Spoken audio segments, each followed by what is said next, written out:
Hello everyone, thank you for tuning in. I wanted to make a video covering how I flush mounted the tail lights on my 1969 Mustang.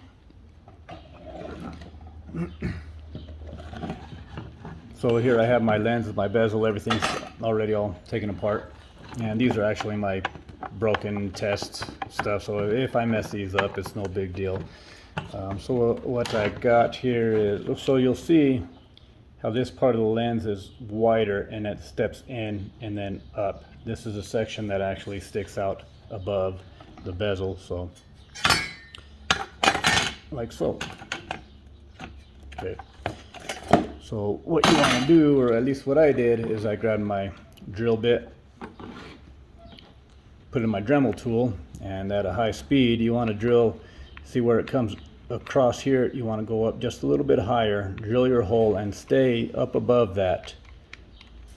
Leave a little bit of material right there and just come all the way across on the side here, and then you can go along the top and the bottom. And then to get to this side here, it's a little bit harder to do when you have your other lens in the way. So what I did was I just flipped it over and I came in from the back here, and again I stayed up high enough above this to leave just enough material, little bit of material sticking up like I did here. So once you get to that point, let's see, you can switch over. I use this stone bit on my Dremel tool at a high speed, and I ended up with, I ground this all the way down, that excess material that was sticking up, I ground it all the way down, all the way around till that little line was completely gone and there was no excess material sticking up. You could see that there. It looks fairly smooth. So after that, let's see, I got my plexiglass panels. They're smoked. Okay, I got this material from a place called A&C Plastics. There's a location in Texas. There's one in Colorado Springs, Colorado, and I don't remember where the third one is. You can look it up. I'll put the link in the description. The sheet that I ordered is 23 inches wide by 36 inches long, so there's plenty to cut extra pieces or whatever. You'll only need 6 for this. I ended up cutting these at 3 inches wide by 7 inches long. The material is 1/8 of an inch thick, and again it is UV rated. So what I did was I peeled the protective covering off. Okay, then you'll end up with, of course, just a smoked lens, and you'll see here how it's fairly straight, just a slight curve here, and then there's a drastic curve right here. So what I did was I set this on there, and I made sure I had a little sticking out on this end and a little sticking out on this end over here, and you'll see the bigger gap right here. Okay, so what you want to do is have like good pair of gloves. Welding gloves actually worked pretty good. And as you heat this up with a heat gun, you want to keep it heat it evenly in this area. Keep downward pressure, like squeezing it here, so that way it will try to bend as you heat it. It'll bend on its own. Now as it starts bending, what you want to do is apply just a little bit more heat in this area here where you have your largest gap. And if you do it nice and evenly, take your time, it'll fall right into place. And you might be tempted to press down on the center of the lens here. Don't do that. You're going to end up screwing it up, because just the material on your gloves will be embedded in, it'll leave a pattern there. It just won't look good at all. So if you have to press down from the edges, because it's going to be hidden by the bezel anyway. So once you get it to take that form, and you have to hold it for a while to make sure it cools down enough and holds that form on its own. You want to make sure that without applying any pressure on either end or anywhere, that it takes that form on its own. You don't want a gap like this or anything like that.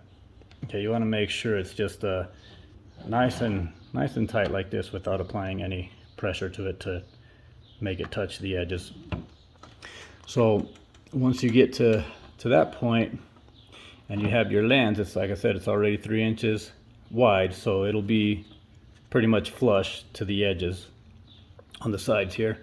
Top and the bottom, you're going to have a little bit of excess material.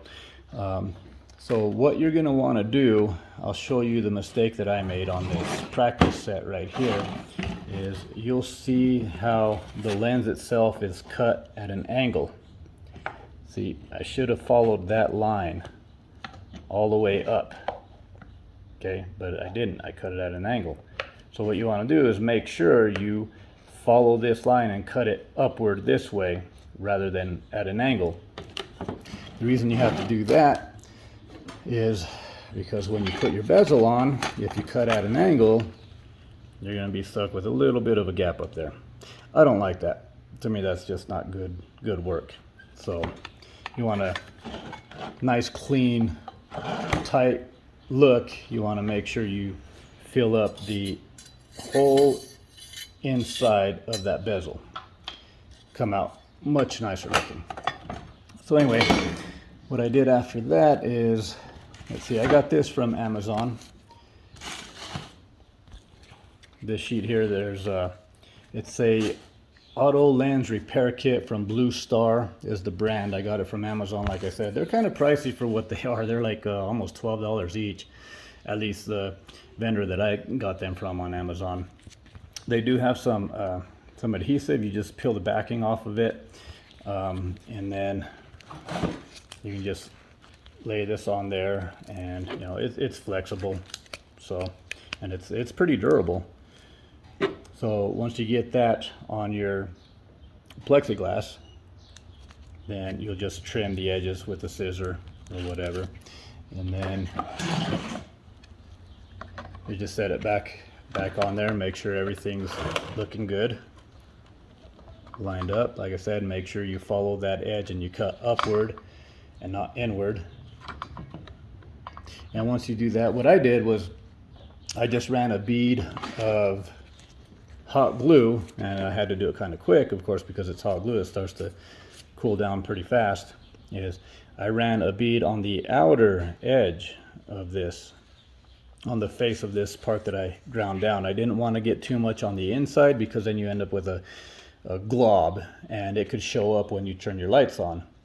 You can see a glob, just wouldn't look right. But even if you do end up with a little glob of hot glue in there, it's not the end of the world, because you can use an X-Acto knife, take your time, and like some needle nose pliers, and you can get it all out of there. I actually did that on one of these lenses, and now you can't even tell where I had to clean it up.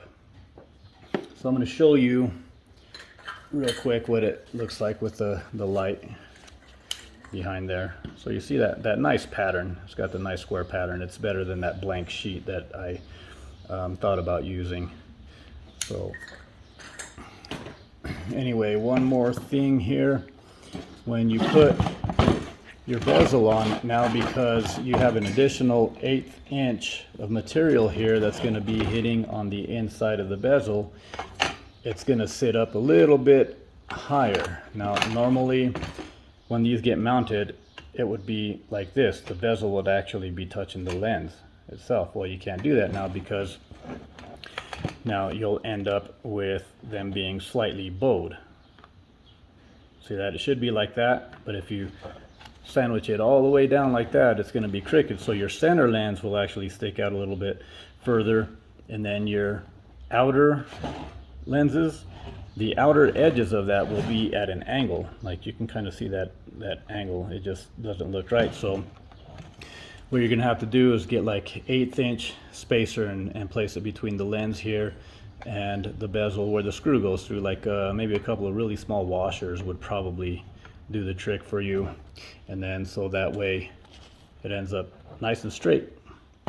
The screws, the stock screws, at least in my case, they were long enough to do all of this. I didn't have to get any longer screws.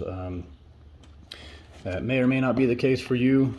So, but anyway, that's pretty much it. I'm gonna put the link in the descriptions for the materials that I used, and Also, if you have any questions, feel free to comment and ask me. I'll try to get back to you.